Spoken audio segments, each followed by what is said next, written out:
안녕하세요. 순살입니다. 이번 주에 제일 중요한 이슈는 아무래도 FOMC였죠. 이제 미국 FOMC에서 빅스텝을 했고, 거기에 따라서 이제 전 세계 다른 중앙은행들도 다 같이 빅스텝으로 속도 조절을 하는 모습이 있었고, 그 외에 뭐 중국 관련된 이제 미국의 규제와 좀 더 느슨하게 완화해주는 양방향의 정책들이 있었고, 그 외에 다른 기업들 사건들까지 짚고 가면요. 일단 FOMC 결과부터 빠르게 짚고 가면은 약간 매파적인 결과로 받아들여졌죠. 연준이 예상대로 50bp를 올렸어요. 직전까지 4연속 자이언트 스텝, 4연속으로 75bp씩 올리다가 이번엔 50bp만 올리는 걸로 금리 인상 속도를 드디어 줄이기 시작했죠. 그래서 미국 기준금리는 현재는 4.25에서 4.5%고 내년 말에는 최종 5.1% 언저리까지 간다는 게 예상이죠. 5.1%라는 게 결국에는 이 레인지의 평균이니까 5에서 5.25 레인지까지 간다.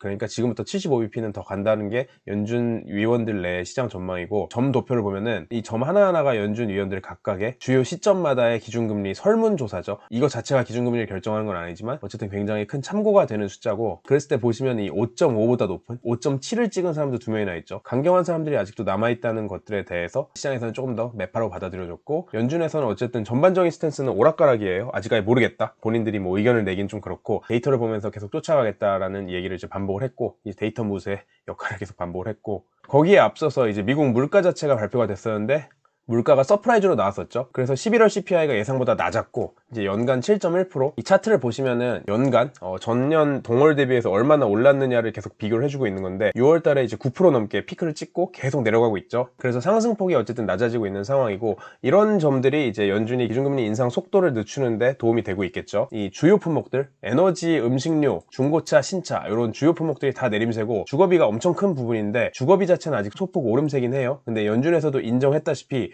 주거비라는 건 시차를 두고 반영된다. 그래서 2023년에 뭐 지금 금리를 올리더라도 내년쯤 반영된다. 이런 식으로 생각을 하고 있기 때문에 물가가 이미 잡혔다는 기대감이 있고, 그 때문에 이 물가가 발표되고 나서는 주요 증시가 오르는 모습을 보였었죠. 그리고 이와는 좀 반대되는 얘기들도 하나 있었던 게, 소매 판매 지표는 안 좋았습니다. 물건 소비는 줄어들고 이제 서비스 소비는 늘어나는 이 트렌드가 계속 확인이 됐죠. 이게 FOMC에서도 확인됐던 결과랑 똑같은데 지속적으로 나오는 얘기죠. 물건 가격 인플레는 이제 공급망 문제 완화와 함께 다시 조금씩 내려가고 있고, 서비스 같은 경우에는 계속해서 사람들이 이제 소비를 하기 시작하니까, 돌아다니면서 뭐 식당이나 술집 리오프닝과 함께 많이 쓰니까 계속해서 늘어나는 추세고, 이런 부분들이 동시에 확인이 된 한 주였습니다. 그리고 미국이 빅스텝을 하니까 유럽, ECB죠. 그리고 영국, 스위스, 이 나라들 모두 나란히 빅스텝을 밟는 모습입니다. 이 나라들 모두 다 이제 직전에 75bp씩 올렸어요. 그래서 연준 따라가는 모습을 보였는데, 미국 연준. 근데 이번에 미국 연준이 빅스텝을 하니까 우리도 그냥 빅스텝만 한다, 이런 모습이고, 이 나라들별로 상황이 다 다르긴 합니다. 유럽 같은 경우에는 이제 아직도 긴축 모드예요. 그래서 미국이랑 비슷한데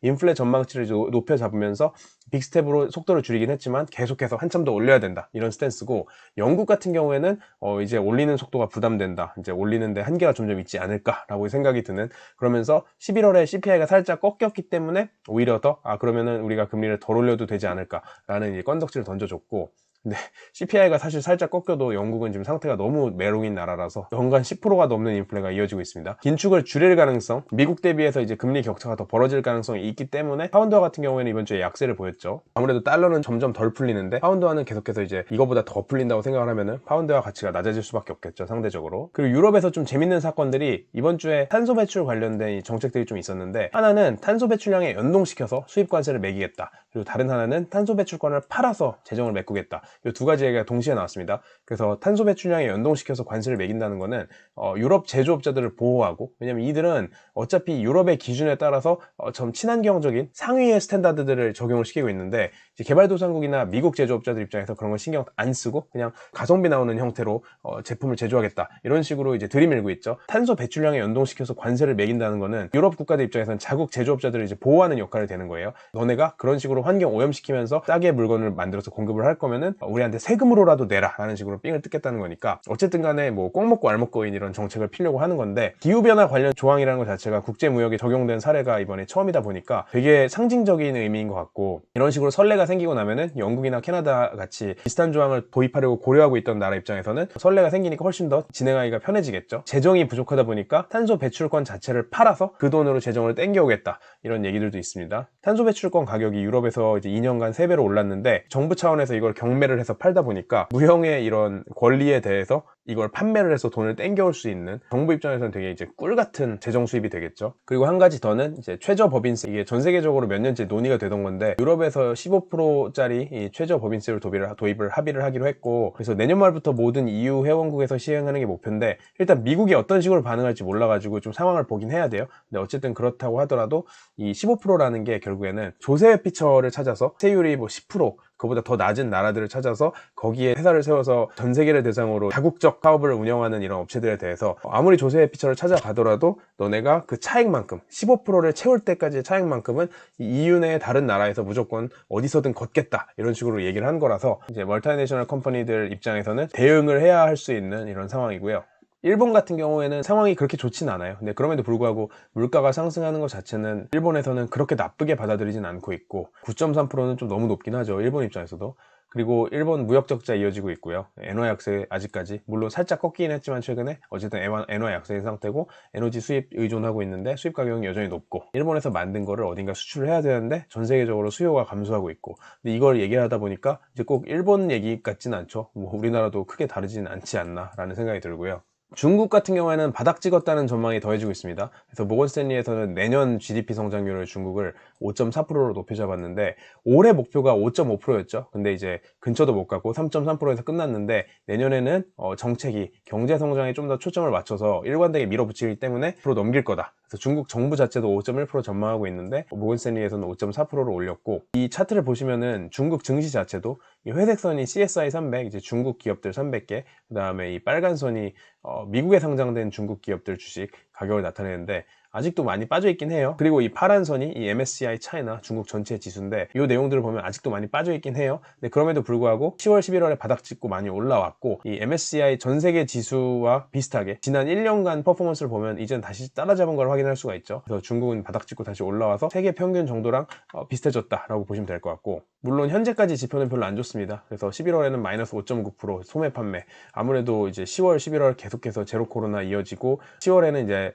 시진핑 사면임을 위한 전당대회 하느라고 많은 것들을 굉장히 통제하고 했었던 그런 여파가 있었죠. 그래서 이거는 앞으로 다시 좋아질지를 지켜봐야 될 것 같고, 중국 관련해서도 재밌는 이제 규제 관련 얘기들이 나온 게 다 미국 관련이에요. 그래서 미국에 상장된 중국 회사들에 대한 회계 감시가 이제 실제적으로 가능해졌다고 이제 발표가 됐습니다. 지난 몇 년 동안 계속해서 회계를 투명하게 공개하지 않은 상태로 나스닥이나 뉴욕 증시에 이제 개판으로 상장을 했다가 진짜 회사가 회계가 다 사기였다, 이런 사태들이 밝혀지면서 상장 폐지당하고, 뭐 그런 식으로 투자자들이 돈을 날려먹게 하는 이런 말도 안 되는 상황들이 몇 개 벌어지면서 대표적으로 루이싱 커피 사태가 있었죠. 그래서 이런 사태들 때문에 이 중국 회사들의 회계 감시를 미국 규제 당국이 할 수 있도록 열어줘야 된다. 중국에서는 당연히 아니 우리의 프라이빗 정보를 너네한테 왜 줘야 되냐, 이런 식으로 계속 정보 유출 문제로 반박을 하다가, 안 그러면 그냥 다 상폐시키고 쫓아버리겠다, 이런 압박을 하니까 중국에서도 계속 조금씩 열어주려는 모습을 보이긴 했었는데, 어쨌든 이번 주에 미국 규제 당국이 중국 회계법인들에 대한 실사를 완료를 한 걸로 알려졌습니다. 중국 정부에서 추가적인 내용을 주지 않고서도 잘 진행을 한 걸로 알고 있고, 그러다 보니까 알리바바나 JD 같은 이런 미국에 상장시켜 놓은 대형 회사들 입장에서는 상폐 위기는 일단 줄어들었습니다. 그럼 이제 주가에는 어쨌든 좀 좋은 요인이 되겠죠. 그리고 중국에 대해서 미국이 규제를 풀어주는 것도 있고 더 빡세게 하는 것도 있는데, 일단 기술 기업들에 대해서는 수출 규제를 더 빡세게 했습니다. 반도체 장비 회사들이 최첨단 반도체 장비를 중국에 못 팔도록 규제한 걸 넘어서 이제 반도체 AI 분야 중국 기업들 36곳에 대해서 얘네들이 전 세계 어디서 뭔가를 만들든 뭐 미국에서 만들든 다른 나라 공장에서 만들든 어쨌든 너는 수출 금지다 라는 식으로 완전 원천 봉쇄를 시켜버렸고, 그리고 이제 이런 식의 규제들에 대해서 중국은 계속해서 반박을 하는 모습을 보이죠. 그래서 반도체 장비가 중국에 수출을 못하게 한 것들에 대해서는 중국이 WTO에 공식 제소를 했고, 중국이 WTO에 공식 제소를 해서 반응을 좀 봐야 될 것 같고요. 근데 어쨌든 간에 전 세계적 여론 자체는 미국 편이긴 합니다. 그래서 네덜란드나 일본 같은 경우도 주요 반도체 장비들을 많이 만드는 나라들이죠. 이런 데들은 일단은 미국 편을 좀 들려는 모양새긴 해요. 한편 이제 풀어주는 걸로는 이제 중국산 수입품에 대한 관세를 일부 유예하겠다, 이런 식으로 열어줬는데, 보면은 각종 산업용 부품들 위주긴 해요. 그래서 이게 정말 규제를 풀어주는 건지 아니면 이제 리쇼어링에 필요한 이런 부품들을 사오는데 본인들이 필요하니까 미국이 그래도 가격을 낮추는 건지 그거는 알 수가 없지만 미중 관계가 뭐 어쨌든 그렇게 좋아 보이진 않습니다, 아직까지도. 그리고 주요 딜 몇 가지를 짚고 가면은 마이크로소프트 같은 경우에는 런던 증권거래소 그룹의 지분을 4%나 인수를 했죠. 그래서 마이크로소프트가 뭐 주식 거래소를 열려는 건 아니고 이런 식으로 거래소 지분을 전략적으로 사서 거기다가 본인들 클라우드 서비스 집어넣어서 증권 거래 서비스, 데이터 처리를 마이크로소프트 클라우드에서 해라 라는 식으로 고객 확보용이죠, 결국에는. 이런 식으로 구글도 작년에 이제 CME, 시카고 상업거래소죠, 여기에 그룹에 지분 투자했던 비슷한 이력이 있고요. 일론 머스크 같은 경우는 테슬라 지분을 계속 팔고 있습니다. 그래서 지난 1년간 매도액 다 합치면 이제 40 빌리언 언저리가 되는데 어쨌든 여기서 한 번 더 팔 거라고 사람들이 전망을 하고 있고, 근데 사실 테슬라가 지금 본업 자체도 지금은 좀 많이 꺾이긴 했어요. 주가도 지금 올해 반토막 넘게 난 상황이고, 이 전기차 판매가 수요가 좀 줄어들다 보니까 중국에서는 가격을 아예 깎고 생산도 줄이고 미국에서는 소비자 인센티브를 주는 식으로 계속해서 수요가 줄어든 데 대해 대응을 해야 되는 이런 본업이 힘든 상황에서 일론 머스크가 테슬라 지분도 계속 팔고 있고, 그러면서 트위터에 계속해서 신경을 쓰고 하다 보니까 테슬라 주주들 입장에서는 좀 열받는 상황이 좀 이어지고 있는 것 같아요. 그리고 암호화폐 관련해서는 이 FTX 창업자, 이 사기꾼 아저씨, 이 샘 뱅크만 프리드가 결국 체포가 됐죠. 그래서 최대 115년형 얘기가 되고 있는데 형량이 되게 어떻게 보면 작은 것 같기도 한데, 이 사람은 어쨌든 범죄 수사를 하고 있고, FTX가 불러온 이 거래소라는 데 내 돈을 맡겨서 거기서 거래를 하는 게 과연 안전한가? 걔네들이 망해버리면 나는 그냥 단순히 거래하려고 돈을 맡겨놨을 뿐인데 내 돈이 날아가는 건가? 실제로 FTX가 망한 거는 많이 돌려받아봤자 막 30-40% 받을 수 있을까 말까? 뭐 이런 얘기들이 나오고 있는 거 보면은 거래소라는 곳이 이런 커스터디, 이 고객 돈을 맡아놓는데 과연 안전한 곳인가에 대한 의문이 근본적으로 들고 있는 상황이긴 해서, 바이낸스 같은 경우에도 전 세계 1위 코인 거래소죠. 여기도 출금 요청이 몰리고 있습니다. 뭐 여기가 정말로 제대로 돌아오고 있는지 아닌지는 나중에 가봐야 알겠지만, 일단 본인들은 리저브를 충분히 고객 돈 그대로 다 쌓아놓고 있다고 얘기를 하죠. 그럼에도 불구하고 이제 불안해하는 고객들이 출금 요청을 계속 하다 보니까 중간에 주중에 USDC가 인출이 중단이 되기도 했던, USDC는 US 달러를 그냥 추종하는 스테이블 코인이죠. 그래서 그냥 정말 디지털 달러라고 보면 되는데 요거를 못 뽑아가게 잠시 막아놨던 그런 이력도 있습니다. 그래서 이 차트를 보시면은 최근 2년간 이제 매월 월별로 중앙화된 코인 거래소들 돈이 얼마나 들어갔냐 빠졌냐 이걸 나타내는데, 이 10월 11월엔 정말 미친듯이 빠진 걸 볼 수 있죠. 그리고 바이낸스 같은 경우에는 회계 감사도 이제 못 받게 됐어요. 왜냐면은 이제 이런 코인 거래소들, 암호화폐 사업자들을 담당하는 회계법인들이 암호화폐 관련된 고객사들에 대해서는 아무런 감사든 뭐든 아무 일도 하지 않겠다라고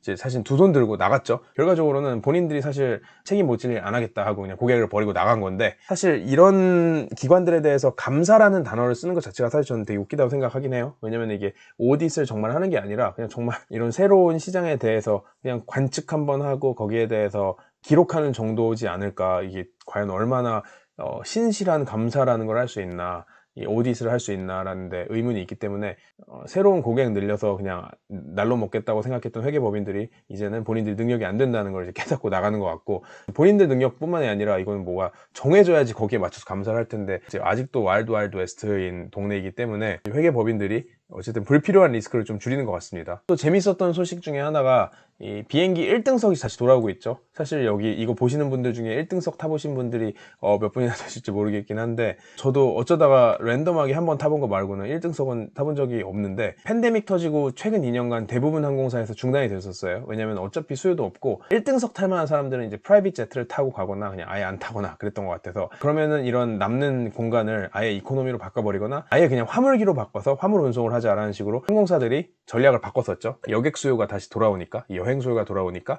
1등석 다시 늘리겠다 그러면서 초대형 항공기 A380이 1등석 자리 굉장히 많고 되게 좋았는데, 요 A380을 한동안 없앴다가 다시 도입하는 모습을 보입니다. 그리고 한국에서는 삼성전자가 드디어 이제 미국 공장을 짓기 시작하려는 모습을 보여요. 그래서 이 신규 파운드리 공장을 미국 텍사스에 짓기로 했었는데, 사실 올해 상반기부터 이미 구축을 시작했어야 되는데 계속 일정이 밀렸죠. 공장에 들어갈 클린룸 설비를 발주하는 모습을 보였는데, 클린룸이라는 게 뭐냐면은 결국에는 반도체를 만들려면은 공장 내에 이 반도체를 만들 수 있는 생산 환경을 만들기 위한 이 제반 작업을 해야 되거든요. 인프라일까는 반도체에 막 불순물, 오염물이 끼면 안 되기 때문에 공장 내에 이런 오염도, 온도, 습도, 기압 같은 것들을 조절하는 인프라를 먼저 깔고, 그런 기반 시설들이 깔리고 나면은 거기다가 이제 그 안에 채워 넣을 장비들, 메인 장비들을 주문하는 절차가 걸리겠죠. 내년 1월부터 클린룸 구축을 시작을 하면은 6에서 12개월 동안 클린룸을 만들고, 그게 깔리고 나면은 정말로 이제 메인 설비들을 투자를 하는 건데, 그러면은 빠르면 내년 하반기, 그 다음에는 이제 내후년부터는 각종 반도체 장비들 때려놓고 절차가 진행될 수 있다라고 생각을 해서 반도체 장비 회사들에 대한 기대감도 몰린 한 주였습니다. 근데 올해가 이제 딱 2주가 남은 상황인데 다들 연말 준비를 잘 하셨으면 좋겠고요. 날씨가 너무 추워졌는데 빙판길 좀 조심하시길 바랍니다. 그럼 저희는 다음 주에 또 다른 재밌는 순살로 돌아오겠습니다. 안녕, 안녕, 안녕, 안녕.